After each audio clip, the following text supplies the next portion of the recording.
In the passage Debbie just read for you, Jesus said that when you give to God, do it in secret. Do it in such a way that no one knows what you have done, such that even your left hand doesn't know what your right hand is doing. Jesus said that when you pray, do it in your closet, isolated and alone from public view. And Jesus said that when you devote yourself to the discipline of fasting, do so that no one can see you. In other words, keep the faith to yourself. Don't show your faith to anyone. Wait a minute. To that we would want to say, wait a minute, Jesus. In this very same gospel, didn't you say in other places in the Gospel of Matthew that we are to let our lights shine before others so that they might see our good works and therefore glorify God who is in heaven? In this very same gospel, didn't you also say that you will know who are the true followers by the fruit that they bear in my name? And isn't this the very same gospel that ends with these words, go into all the world, into all nations, and baptize them in the name of the Father, Son, and Holy Spirit, and lo, I am with you always, even to the end of the age. There's a part of us that would want to say, what's going on, Jesus? In one moment you say one thing, and in the very next moment you say the exact opposite. What are you doing, Jesus? Are you running for president or something?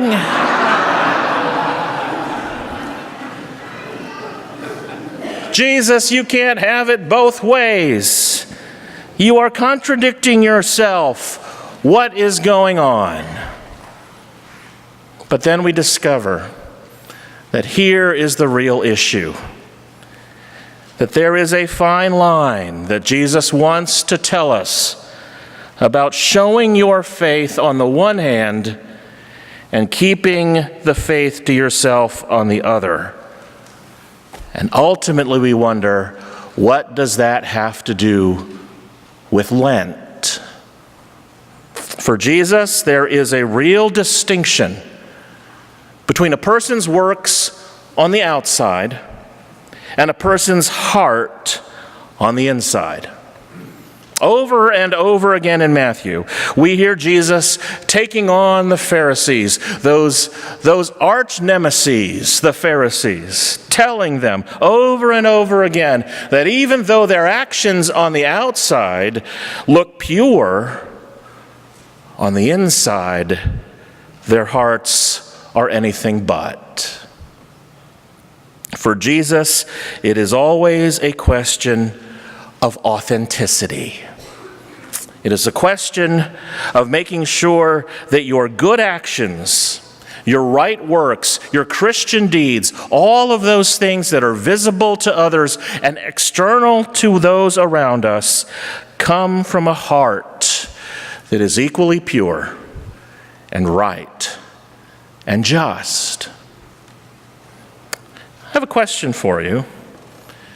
If someone were to come to you right now, and in a very figurative but very real way, peel back your whole Christian facade. In other words, if someone were to look beyond the surface of yourself, behind the good works, beneath the holy masks that we learn to put on for each other, what would they find? Would they find a heart that is as it should be, wholly devoted to Jesus Christ, in a right relationship with God? Or would they find a heart that is egocentric, self-serving, or as Augustine said, a heart that has been turned inward upon itself? For Jesus, it is always a matter of the heart.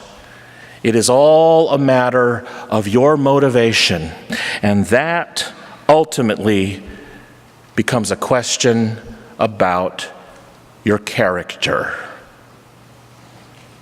And Jesus says, right here in the passage that Debbie read for you, that there is one sure way to know whether your heart, whether what's on the inside, what's hidden from people's view, is truly as it should be.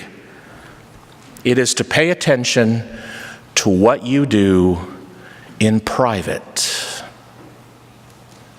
The thoughts that you think when no one else can see you. What you do alone, all by yourself. The actions that you perform when no one else is watching. Jesus says that the true test of the depth of your discipleship is not gauged by what other people can see, but by only what you and God can see. Many years ago when I was in college, one night I was walking back to my dorm room apartment, and what was often the case when I walked in through the door is that I checked my answering machine. Now, for some of you in the sanctuary, an answering machine was a little box thing that, anyway. But there was only one message on the machine that night, and I pressed the button to turn it on, and it said this: beep. McGray, I saw what you did last night. Don't think no one else saw you. Beep. The message totally freaked me out. I replayed it over and over again, as you probably would do in my situation, trying to figure out the voice of this anonymous caller. I didn't have caller ID back then, so I was left to having to replay the message over and over again to figure out its source, but to no avail. So I did the next thing that any of you would do in my situation. Rather than replay the message, I started replaying everything I'd done the night before. Everything I did, every place I visited, every person I talked to, every action that I performed, all throughout the night, replaying in my mind, trying to figure out what it was that this anonymous person saw that I did that was so bad. After stewing about it for several hours, I suddenly came to this conclusion. I had done nothing wrong. There was nothing that I had done the previous night that was wrong, sinful, immoral, let alone warranting that kind of message. Truth of the matter is, when I found out later that week that it was my loving brother who called to leave that message, because his youth director had prank called all of his cohorts in his youth group to teach them a valuable lesson that he thought would be good to teach me, the first thing I thought of was this: you know what, McGray? There may have been any of a number of other nights in your life, any of a number of other days, when if you had gotten that message, you would have known exactly what that caller was referring to. Matthew says, "Let your light shine before others, so that they may see your good works." But just in case there is any thought that only the externalities matter, to a disciple's life, Matthew also says that your inner life matters too. In Jesus' mind, your outer life that's visible before others and your inner life that's known only by you and God are not mutually exclusive. They are complementary. Both are absolutely necessary.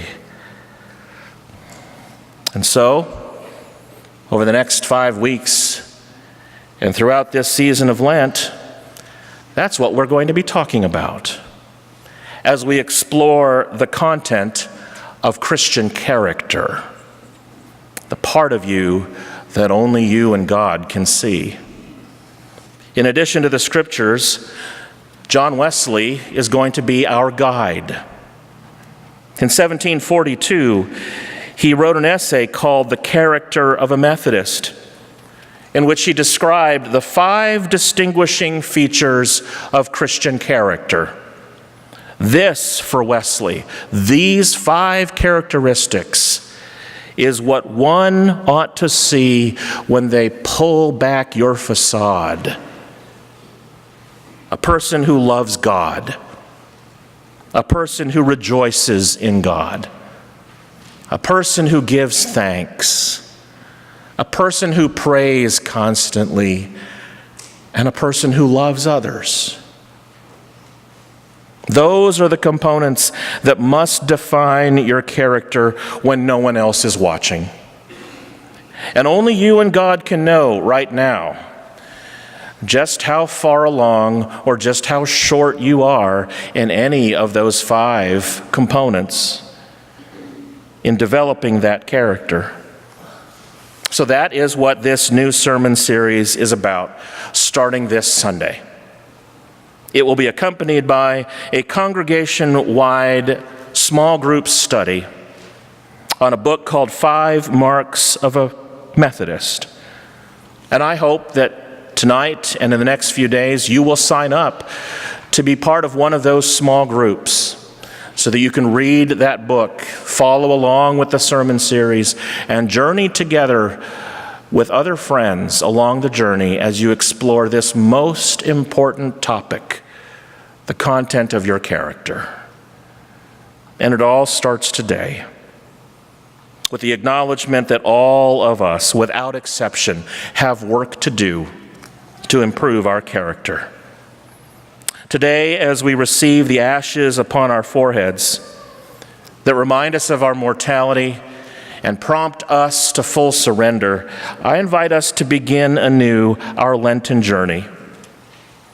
I invite us to confess those aspects of our character that are not quite right, that are full of faults, and that are ready to be redeemed by a gracious God. I invite all of us to declare our utter dependence on the transformative power and the grace of God. I invite us to look inward into the dark places of our lives and reaffirm once again our commitment to Jesus Christ.